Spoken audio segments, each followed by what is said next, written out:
Hi, guys. My name is Jennifer McCune. I'm so excited to come to you today representing the Mompreneur Next Door platform where we talk to incredible women every single week who are doing amazing things, being moms, being entrepreneurs, leading the way, being inspiration, being motivation, showing everybody what can be done and the good, the bad, and the ugly. Because, yeah, there's a reason why we're all doing this, but it also has its challenges as well. And there's so many women out there who would like to do something similar. So it's important to see what the reality is and know that you too can do it. So today I'm talking to Donna Detwiler, and she and I met. I think we connected via some social media platform. I think it's LinkedIn. And she lives in California and not only has started numerous businesses, I think she's been in entrepreneurship most of her life, but she also recently started a nonprofit. So that's really unique. And I wanted to share what that looked like because a lot of women are interested in helping people, either from the for-profit or the nonprofit standpoint. And I wanted to give that viewpoint as well and what that looked like for those of you who are interested in that. So Donna, thank you so much for joining us today. So appreciate your time and abundance and helping our network. And I wanted to start off with a question that I love to ask most people is, what did your life look like before you started your entrepreneurial endeavors? And so as I'm asking you this, I'm realizing for you, it's probably a different question because you've been in entrepreneurship your whole life. So maybe you want to lead us up to why that even is, why entrepreneurship has been so prevalent throughout your life. Okay, well, first, thank you so much for inviting me here. I think it's just such a wonderful community and platform that you are using to really help other moms, right, to follow their passion, to follow their dreams. So thank you for inviting me, and I hope to, help and inspire in some way as I've been helped and inspired by others. So yes, you're right. It probably is a little bit of a different question in that I started my entrepreneurial journey at the age of 19, but actually it was probably many years before that. When I was sort of about 8 or 9 years of age, I would take items that I had, paper and different products, and I would reuse them and make them into something else.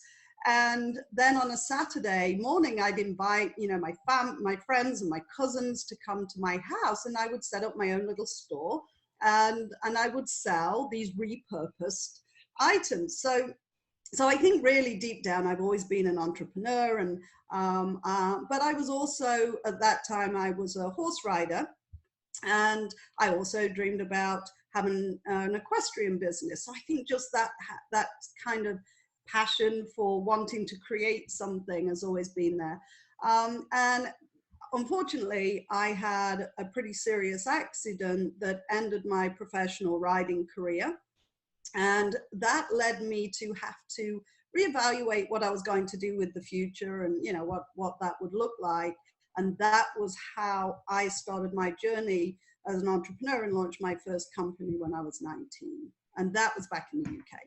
And isn't it amazing how, you look at these life-changing events and you can either have them guide you towards something more positive or let them really get you down. So it's really wonderful. I'm sure that was devastating to you, but you took it to affect positive change. Now, we've spoken before for fun and other reasons, but you also mentioned something that was really interesting is you've had a desk job in the past, and how did that feel to you? Because I think that's something that a lot of people would resonate with. So I'd like you to explain that a little bit too. Right. Yeah. Well, what happened was that growing up in the UK, and back then when we were in school, we'd be sent on these work experiences in the last year. And so I was, the gig that I got was in a library, and anybody that knows me probably would understand that possibly wasn't the best choice for me anyway. But what I discovered was this, how kind of constricting it felt to be on a set schedule for me. So you would, go every morning, and then the certain times you could take a break. And while I wasn't very inspired by the work itself, I also found it to be not very inspiring for creativity. And it was sort of like that, you know, just going through the motions. I think I decided that during that time that it wasn't for me to have a routine based on what somebody else dictated. So that was an unpaid work and the only job that I've had. But it may have been unpaid, but it taught you a lot as far as how your future life, you wanted it to look. So along the way, you've started numerous for-profit businesses, right? Do you know about how many you've started? So I think, yes, my first one was in the UK, and then I've had 7 corporations here in the US. And currently are for-profit and non-profit organization. That's amazing. So tell us a little bit about some of your for-profits that you did along the way and how you ended up where you're at with your nonprofit. And I want to talk about that transition a little bit for people who are interested in starting nonprofits. Well, yeah, so when I started my for-profit, I here in the US, I'll talk about, you know, what I did initially here in the US. The first company that I launched was a wholesale distribution company to Albertsons, Save on Drugs, Long. So in that business, we distributed multiple different types of products. And some of those categories and those products were in the health and wellness sector. So many years ago, in my early 20s, my grandfather had Alzheimer's. And the last time that I ever spoke to him, it was at a time when he didn't know anybody. I had really acknowledged that he remembered any of us. And I was sat on the chair with him, and I was telling him a story about the family, and, you know, just really sharing with him, not expecting him to really respond. But he turned around to me and said, "I am Granddad, aren't I?" And it really had a profound impact on me. And I left that day, and I remember walking up the road, and I thought, I'm going to do something to help people live a life, hopefully, you know, for a healthy life, and make an impact in areas where it's what I would consider preventable sickness and disease. So I didn't know what that looked like. I just remember having that thought, and I didn't really think about it at the time. I remembered having the thought, but, you know, further down in the years. And so I ended up transitioning into a number of different spaces for where it would be described as health and wellness and prevention. So, you know, keeping our bodies and health on the right path to having hopefully an optimally healthy life. And so that was how over the years, my businesses were developed along those lines, with the exception of my equestrian business, which I did end up owning an equestrian company. So that childhood decision obviously came to fruition. Now, how I ended up in the current, with the for-profit and also our non-profit organization was again, personal experience that affected it and was initiated it. And that was, my mom had a major heart attack 2 years ago, and we are so blessed that she survived and she's still with us. But going through that experience and being, you know, the journey, it inspired me to also want to make a difference and to help other people. And then as with, you know, many of these things that happen, you draw these things in. I met somebody that was working overseas in Norway to help to prevent sudden cardiac arrest, or to increase survival rates from sudden cardiac arrest. And after, you know, getting to know each other and beginning that process, we ended up working together and partnering in a for-profit here in the US, and also the foundation, Spera Foundation USA. How wonderful. So I want to talk more about that in a second, but before we get to that, you have some great experience starting a lot of for-profits and now the nonprofit. Talk to us a little bit about what that looks like. What are some of the benefits of being an entrepreneur, and are they similar with a for-profit and a nonprofit? They are similar, but let's look at the the benefits. For me personally, a lot of this is goes back to those early childhood interests and decisions. I love to originate. I love to create.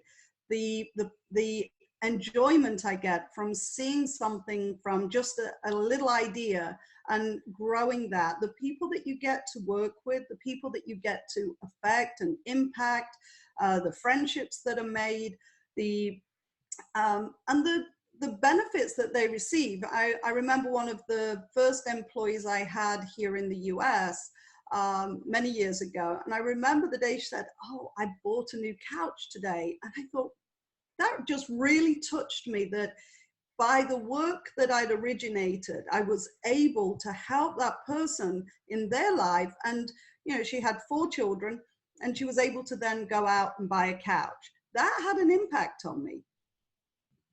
Isn't that amazing? And that is huge. So talk to us about the benefits as far as being a mom and having your nonprofit and your for-profit. What does that look like explicitly for our mom viewers? Well, I didn't have the for-profit while the nonprofit while my boys were young. So, but I did have the for-profits. Yeah. You still have kids, and I think it's helpful to discuss at every stage, not even when they're young. So go ahead. Yeah. So, well, then, now they're 25, 21, and 16, all boys.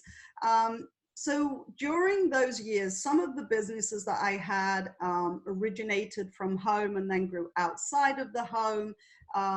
Some of them stayed within the home. And so I've experienced both. And that enabled me, though, to have a flexible schedule. Look, it's hard work being an entrepreneur. It's hard work going to work. When I say hard work, it takes a commitment. There's effort. You're going to work really, really hard. But what I found running my own businesses was that I had that flexibility to make a decision based on what was best for my family as well as the business, without somebody else saying, no, yes, you can, no, you can't. So I think as a mom, just having that control, like if I wanted to go to a play, or if they weren't well, or whatever that I was able to make that decision, and I was in control of it.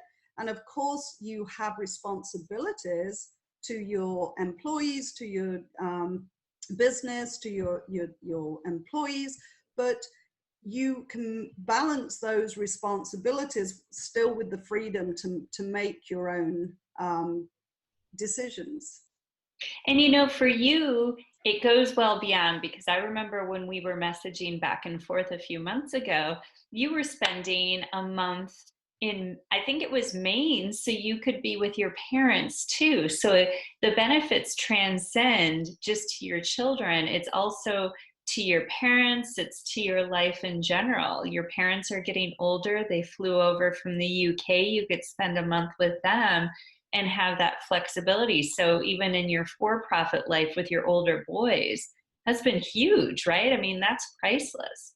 Absolutely. And that's really a huge motivator for me, is that my parents live in the UK, as you mentioned, and actually my dad came over from the UK for 2 weeks to spend time in Maine, because that's where the 2 older boys live now. And so we got to spend time with the boys, time with my dad. In fact, in a few weeks here, I'll be going over to the UK for 12 days to spend the time with my mom and dad, and their partners as well. So, and my family and friends, and so and your boss, yes, having that flexibility. Your boss gave you the time off, right? That's right.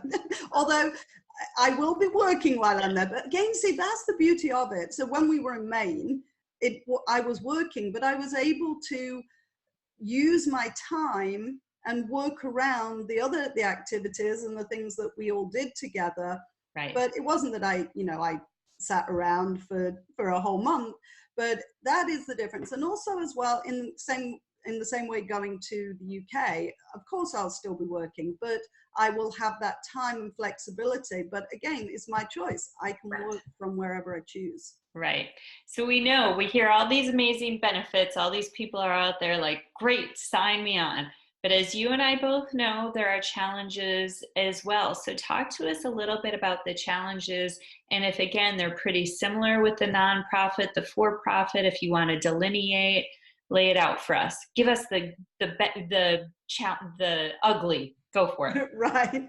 Well, I think that if you are heading a company, or you're, a mompreneur, and it's, you are the one responsible.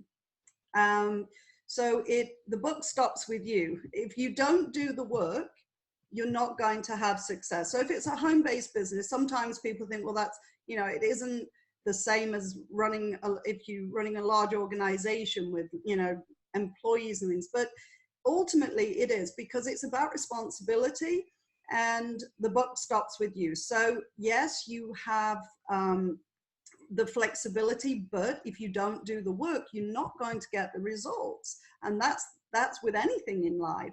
Right. So having and knowing that you are ultimately are solely responsible. Now, that doesn't mean to say that your team and everyone else isn't as valuable and don't have their own responsibilities. But it really is that willingness to say, ultimately, I am responsible and I will take responsibility. Absolutely. And that's hard, because a lot of times we're used to going to school where somebody tells us what to do, going to a job where somebody tells us what to do. So seeing a blank screen and knowing ultimately it all rests on you is very different than anything we've experienced before in general, right? Yeah, I would say so, absolutely. And that's something, the feedback I get from other entrepreneurs that have that same experience, right? That it really is, the biggest challenge is that you never go home and switch off. So let's get to the nitty gritty of the for-profit. Tell us more what it looks like to start a for-profit that might be, or a nonprofit that might be different for the for-profit, and how having started the for-profits before really helped you because there were similarities. Talk to us more about that. Okay, definitely there are significant differences, because for-profits have a tremendous amount of oversights, and that's a good thing, but you cannot run a nonprofit the same way as you can run a for-profit, and not just from a taxation standpoint. So, when you're a nonprofit, you are a nonprofit corporation, and once you get your exemption from taxes, then it's not just from a taxation standpoint. There are a lot of controls over how you can raise funds, for example. And one of the challenges with a nonprofit is you can't just go raise money. So if you're starting a for-profit business, maybe you start it with your own money, the seed money, or family, friends, maybe you get investors straight away. But regardless, there is a cost. There is a cost to starting any type of business, and those costs with a nonprofit have to be understood.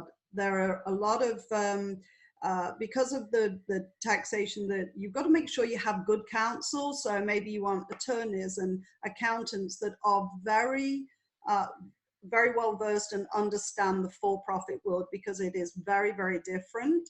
So understanding first that there is a cost and who's going to fund that cost. And it very often comes from the founders, as with ourselves, but understanding there is a tremendous cost to setting up a nonprofit organization. And then you have to, of course, now where does then your additional revenue come from in order to be able to do your work, which is, your mission and your purpose. And so understanding how you can raise those funds, again, you can't just go, have a product and sell that product, because there are there are different rules and regulations. So it is very different. So you need to have public engagement and public support for what you're doing.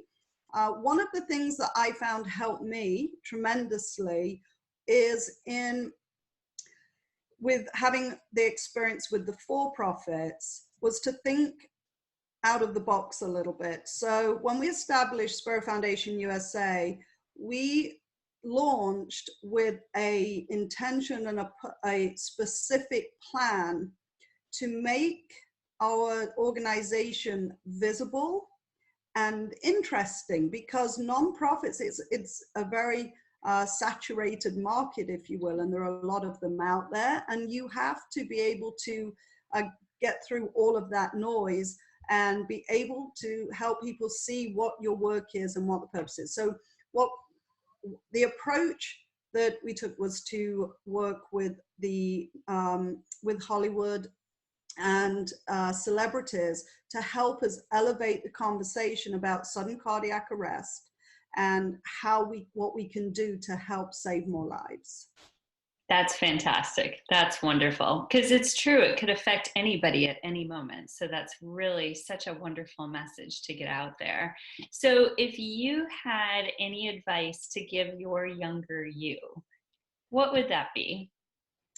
Well, I'll answer it this way, because I don't give my younger self any advice anymore, because what I know is I can't change what I did in my younger years.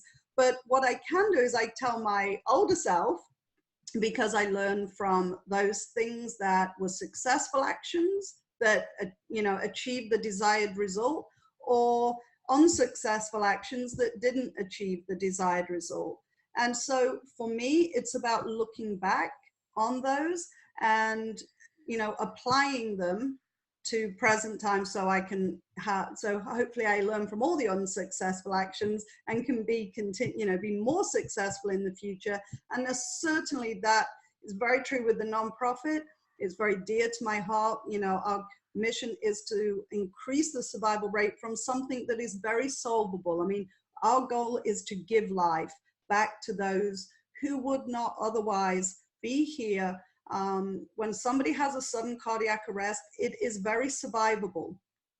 If we give CPR and use a defibrillator, which is an AED that restarts the heart, if we apply those two actions very quickly, we can save a tremendous number of lives that wouldn't normally survive. And currently the survival rate from sudden cardiac arrest is only 1 in 10 people. Wow. That's a very, very low survival rate for something that can be solved, right, with our own hands. So in our mission, we're very passionate about that. But again, it's,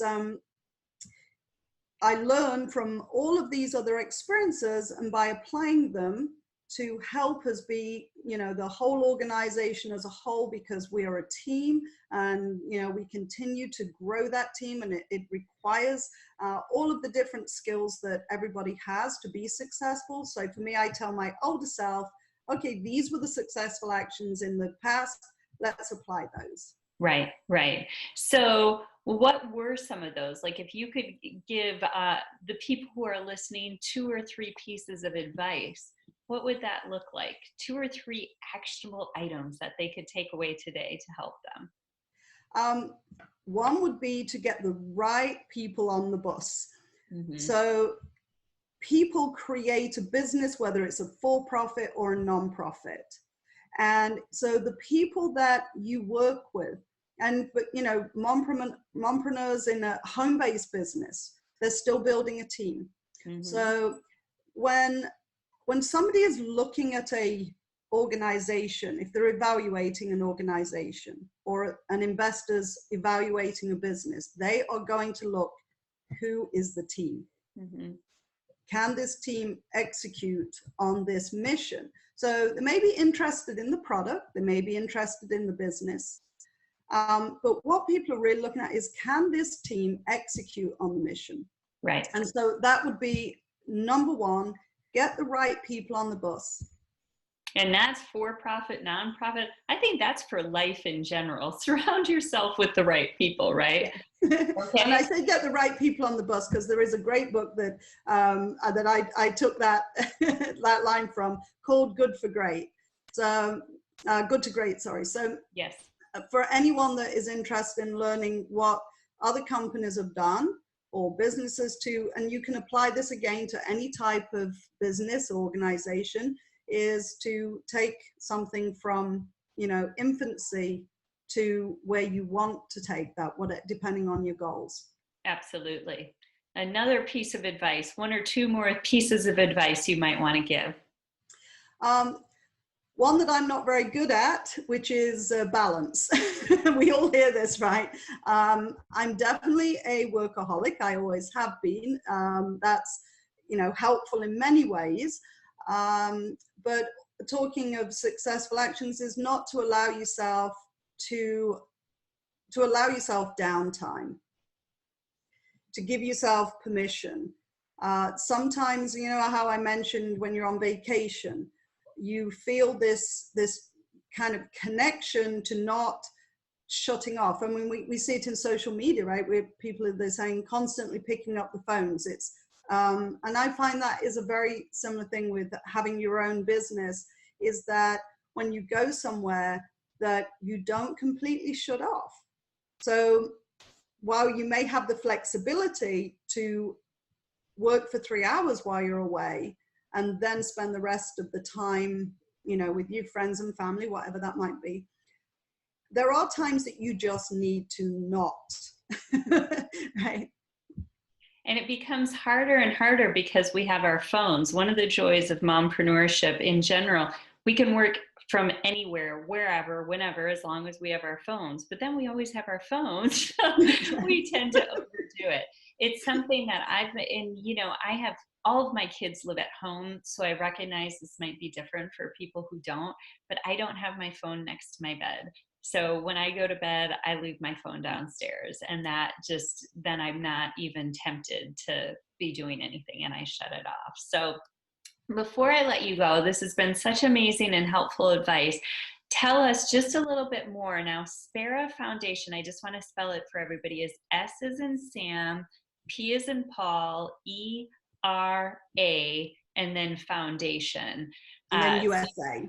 Yep, in the US. So tell us a little bit more briefly about that, so people can learn about the amazing work you're doing. You've touched on it, but.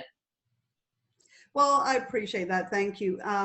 Actually, you may see in the background there, there is a banner, Heart Safe Neighborhoods, Your Hands Save Lives. And there we go. I'll just move this way a little bit. So what our goal is to address sudden cardiac arrest at where the majority of sudden cardiac arrests happen outside of a hospital. And 80%, almost 80% of sudden cardiac arrests happen in or around the home. So our goal is to, in order to improve survival rates, is to approach it from, majority of it, approach it from the neighborhood. And so we have this program, Heart Safe Neighborhoods, where we certify the residents, what we call the volunteers, right? The Good Samaritan, neighborhood Good Samaritan first responders. And we certify them for free in CPR and AED use. And we use certification because this gives people the most confidence, empowers them to feel confident to step in as a bystander and assist somebody until the medical people get there, the emergency medical services. And so the second part of that is that we also place these AEDs that I described that shock the heart. We place those in a cabinet, a specially designed cabinet outdoors, so that they're publicly accessible at all times. So someone can just run, retrieve it, get to the person very quickly, and very quickly administer and apply the AED. This is how we save them, more lives. And we also have an alert system, which is like an Amber type alert system, but it's an app on a phone. And this gives all the people in the neighborhood that are registered as a responder, they will receive an alert that somebody needs help and where that person is located. But we also work with, you know, schools and businesses to have these AEDs accessible in other areas as well, and on outside of companies, because once a company closes their doors, that AED is no longer accessible. Right. And so our goal is to have them place them on the outdoors of their building. And so if people are interested in learning more and becoming involved or doing whatever they would like with regard to this, your website is what? How can they reach you? So the nonprofit website is Spera, S-P-E-R-A, Spera Foundation.us. So that's sperafoundation.us. Great. Yep, they can learn all about our work. We obviously are always looking for people to get involved in, you know, any way, shape or form. We appreciate the support. And it's been a pleasure to be able to share some of this with you as well, Jennifer. I really appreciate it. Well, thank you so much. You're doing such amazing work. I know you have saved so many lives and are continuing to do so. So that's really wonderful. And thank you for sharing about your for-profit and your nonprofit experience. There's so many more and more people who want to do entrepreneurial things, but just need a little nudge, a little push, seeing somebody who's like them, who's done it, to know that they can do it too. So thank you for your inspiration, your words of wisdom, and all of your help today. And we really appreciate you. Thanks so much. Thank you, Jennifer, and thank you for all you do, because yes, it's, you know, we all need that inspiration, and we need mentors and others that, you know, are there for us and kind of give us that little bit of a push, as you said. So Exactly. great job on all you're doing. Thank you.